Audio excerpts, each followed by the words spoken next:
A lot of people think they have to quit their job and become an entrepreneur themselves to become financially free. You are already financially free, and whether you have a job or not, it doesn't matter to you.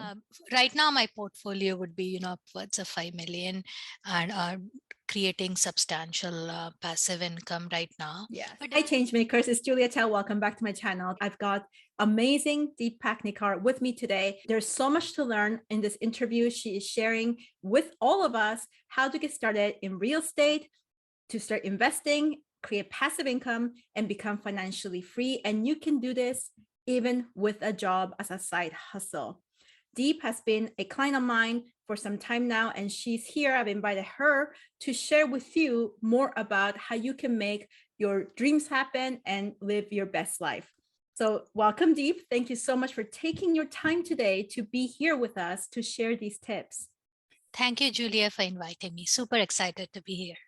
Awesome. Deep, would you like to share with us a little bit about your journey of where you've been when you got started with real estate investing? People sometimes think that this is such a big thing and they need to have a lot of money or a lot of assets or be in a really solid financial place to get started.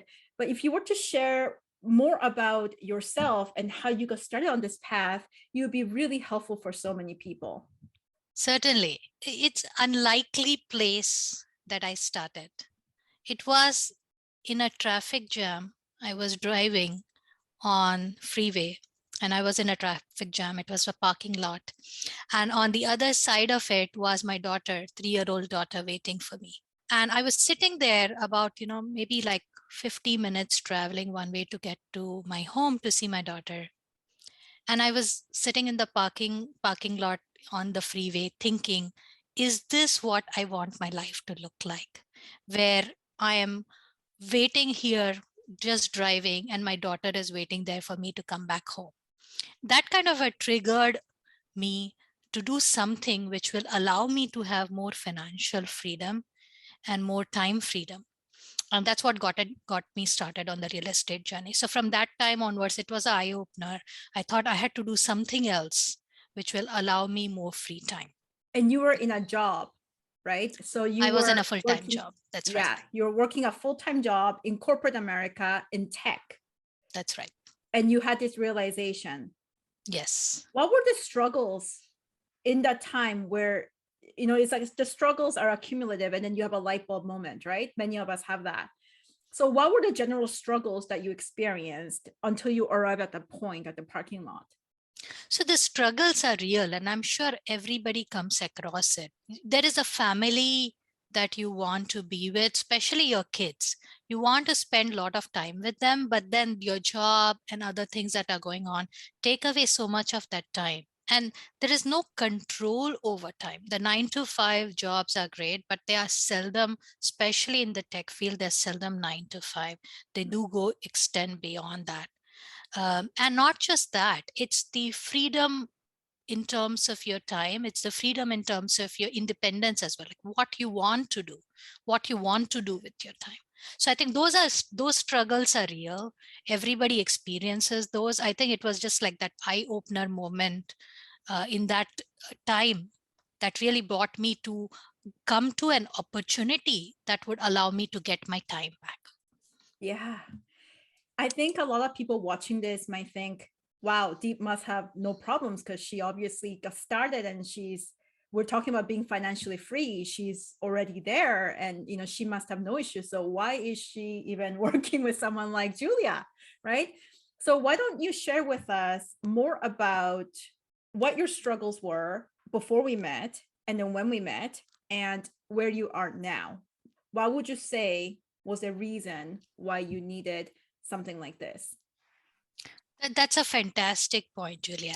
So when I came here to America, there was like a set path, and many people coming from Asia would identify with this. Is where you get a good education, you get your advanced degrees, you get a good corporate job, and then your life is kind of considered to be settled, right? So many would identify with that. But then when you're trying to go away from this chosen path or well-trodden path into something else, that's when you realize that your background or your culture or your traditions sometimes are not really set or not really catering to what new thing you want to do. Yeah. And then you can face these struggles where you say, oh, my background, kind of based on my background, this is what I should be doing, but the new path is asking you to do completely something else. That's when you want to make sure that you come to a place where you realize, this is what is holding me back and this is what I need to move forward. So Yeah. I feel, Julia, that I came to you for exactly that, is that there were certain things which were holding me back. And in my initial chosen path, it worked out fine. It was set up for it. But when I was venturing out into new pathways or new ventures, that was holding me back. And I think I had to do something about it in order to break out of that mold and move forward in my new path. Yeah. So if we were to get more specific in terms of tangibly what that is, you're talking about cultural conditioning, which helps us survive, right? Do really well Absolutely. in that. You can excel in surviving. And then the next level is to thrive. And like you said, what worked for survival no longer works for thriving. Surviving is working a 9-to-5 job, doing really well in it. And you could do that until 65, no problem. There's nothing wrong with that. But you wanted something more and you wanted it faster, right? So that's now thriving. And that requires breaking a lot of the mental paradigms that we've been taught. This is how you're supposed to do things. This is what's normal, right?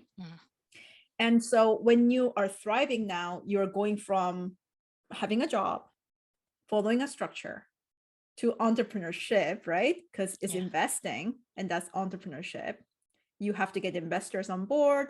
You are basically selling yourself all the time to people for them to trust you to make the right decision for them because you're the expert, right? That requires an entirely different set of skills, right? Yes. And what would you say those skills were, right? Because those are the things that we worked on together. So what would you say those skills were? So this is a critical part about entrepreneurship in general, and then for women in particular, because sometimes women tend to hold themselves back, especially in going into situations where they have to extensively work with men, or it could be in situations where they have to do what is above and beyond of what they have learned or what they are used to. Yeah. So one thing specifically I feel topmost call out is that you have to be able to tell what is it that is holding you back and who or what will help you get over that. So not everybody has everything, like all the skills. And this is very common, of course, in entrepreneurship. If you want to do something, you don't have all the skills. And there is this inherent thing which you need to understand, which is, here's what I am good at. Here's what I'm not good at. Here's what is holding me back. And then what is holding you back and what you're not good at, you have to go find somebody who can help you overcome that deficiency. And for me, whatever was holding me back, I understood that. I went to multiple therapists to figure out what it was that was holding me back. And none of that worked.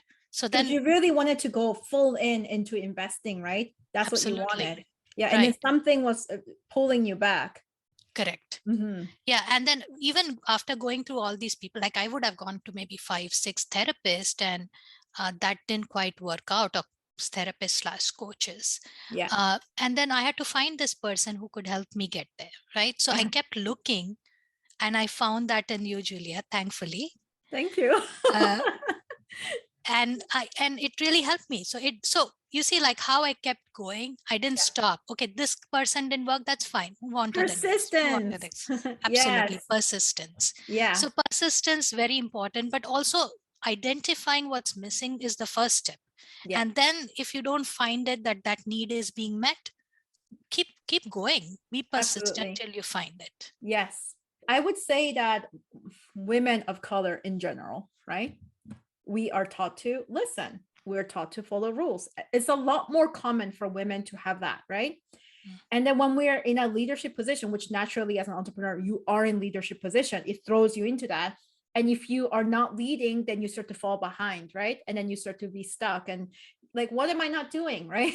Yeah. And we walk around like this, but really it's about like, what does it take for you to be a leader? That's what it really comes down to, doesn't it? Right.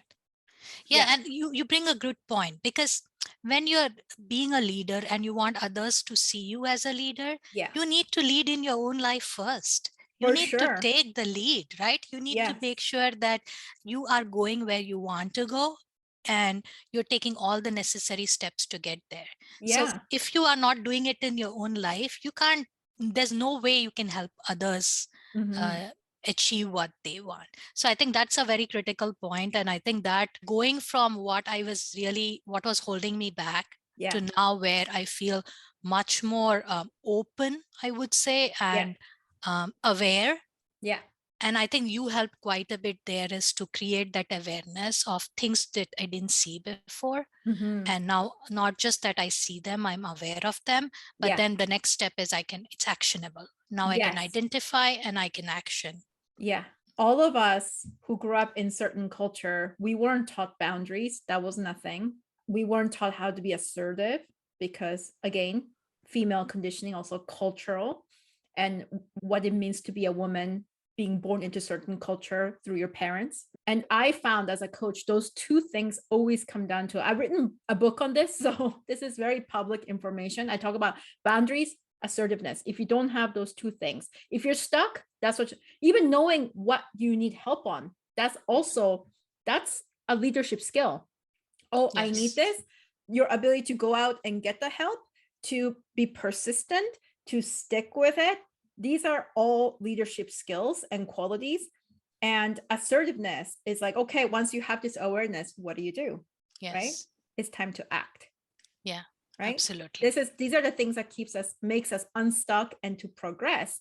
So exactly what you described now. Thank you so much for describing your journey. And I know lots of people can relate to that. As women, and we didn't talk a huge lot about it, is that there are additional things that hold us back, Yes, that doesn't happen for, I mean, just being a mom, for example, there is the certain exactly. things that you have to Yeah. do as a mom, Yeah. which probably, men never encounter. Yeah.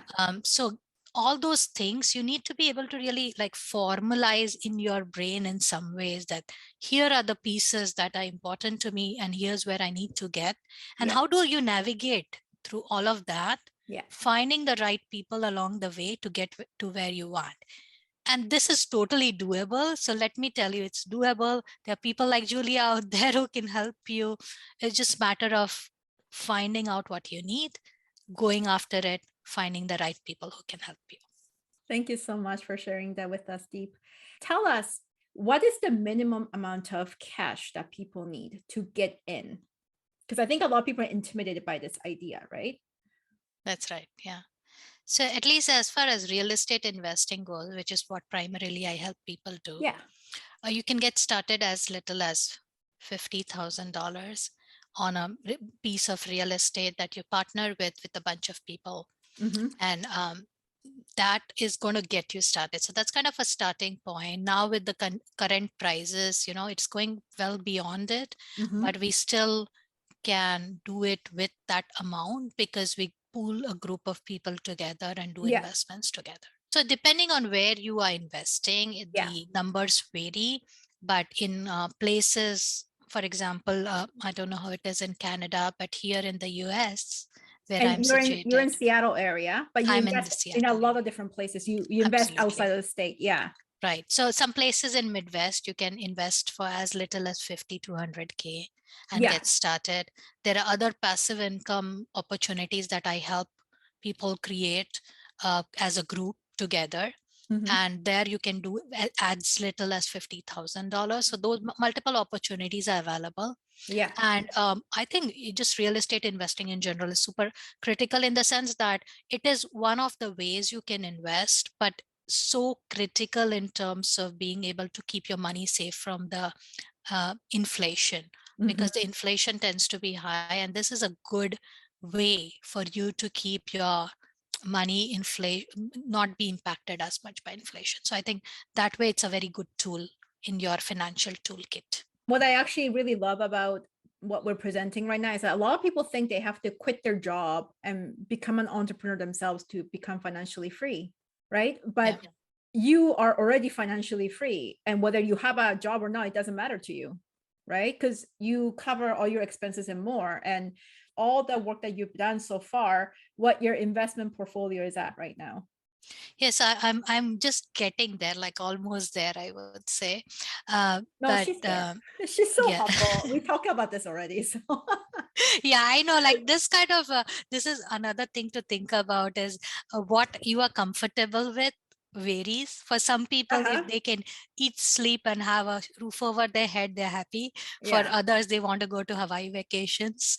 Yeah. So I think Right. it's very subjective. Yeah, But it's that subjective. said, So just tell people what your portfolio, your assets, or your net worth, or however you like to call it.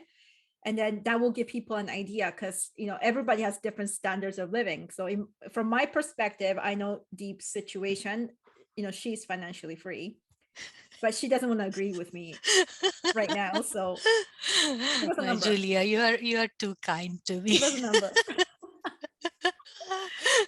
Uh, yeah, so I mean, right now my portfolio would be, upwards of 5 million, and creating substantial passive income right now. Yes. But it has been over years. So something to note that, real estate takes time. It's not like a quick turnaround or like a stock that really does well in a few months. It takes time. So I've done it over a period of now 5 to 10 years at least to grow Mhm. my portfolio. Yeah. And in terms of what different types of investments I've done, single family is a huge lot portfolio. I have done multifamily, which is apartment complexes where Mhm. we pool a group of investors to invest together. Yeah. I have invested into RV parks, commercial units, short-term rentals, Airbnbs, and consistently looking for new opportunities to make money for my investors. So now I'm giving them, certain percentage returns. I'm consistently trying to up that game, do better and better for them. So that's in general. And in particular, talking about what investments I help my investors make is usually I get them together to invest in multifamily. That's the top thing I do. Mhm. Um, they are very comfortable in that space. I'm trying to venture out into other spaces like commercial properties as well. Um, and that's where the returns are better. So it's kind of a slow moving thing. They get seasoned, they work with me 1 or 2 times, they Mhm. start trusting me, and then I get them to do investments which make them better returns. Yeah. I love that you also mentioned that it's something accumulative, because there are so many business opportunities out there nowadays. People feeling very stuck and suffocating in 9 to 5s, that they think that you just do this one thing and then you're gonna be financially free, or like in 6 months, or even I've seen somebody advertise like 3 weeks. I'm just like, what? Mm. There's a lot of this kind of gimmick. I would say, how did these people not get in trouble for that? Because it's a total lie, right? And I love how you mentioned this is something accumulative. It's you get started now and you'll be happy tomorrow. That's the deal, right? Yeah. So Yeah. there I would like to add an example, Julia, which is Mhm. very telling of Yeah. what real estate or entrepreneurship Yeah. is that when we do these 9 to 5 jobs, basically consider that somebody's put in a cherry tree, Mhm. right? They've grown this, they've put the seed of the cherry tree, they've grown the tree, now it's giving cherries. The Yeah. 9 to 5 people are those picking the cherries right now, Correct. and they Yes. are allowed to pick only certain number of cherries because it's Mhm. not your tree, Yeah. right? If you're an entrepreneur, you're putting in that seed of the tree, you're seeing it grow. You carry the risk of whether the tree does well or not, but Mhm. it takes time. It Yeah. takes time for the tree to get from that seed stage to when it starts yielding you the cherries. So Yeah. that's how entrepreneurship or even like real estate investing is. It takes time. But Mhm. the 9 to 5, it seems like instantly you get the money because it's not your tree. You're picking the cherries Yeah. off somebody else's tree. Yeah, thank you for sharing that. So let's get to the how-to steps. If you can Mhm. give us 3 steps on how people can get started, then we give them an action step for those of you who are interested in watching this to start taking steps and to become financially free. And first of all, real estate you can totally do on the side with your 9 to 5, with your other job. It's to start creating this passive income on the side. Mhm. And I highly recommend you do so. So in terms of getting started, I like have a simple formula that I've done. It's called NLP. And I think you have NLP, you heard multiple places, neuro linguistic Yes. programming and stuff. But I have my own version of it just to Uh-huh. keep it simple. Yeah. And NLP in my version stands for networking, learning, and partnering. So in order to do real estate, there could be, you may not have a huge lot of money, you may not have a huge lot of time to give to do a bigger project. Mhm. So what I would recommend is that get started small and take consistent steps rather than trying to do something big immediately, but take consistent steps, which is very important. Keep growing. So Yeah. NLP model, networking. So go meet people. That's how you know what's going on out there. That's how Mhm. you get to do you have a lot of learning, Yeah. and you have an opportunity to find out uh, who you can work with, what type of work you want to do, what type of real estate investing you want to do, Mhm. and ability to find partners. So Yeah. this networking piece is very important in terms of just gaining knowledge and partnering. And there are a lot of conferences out there available.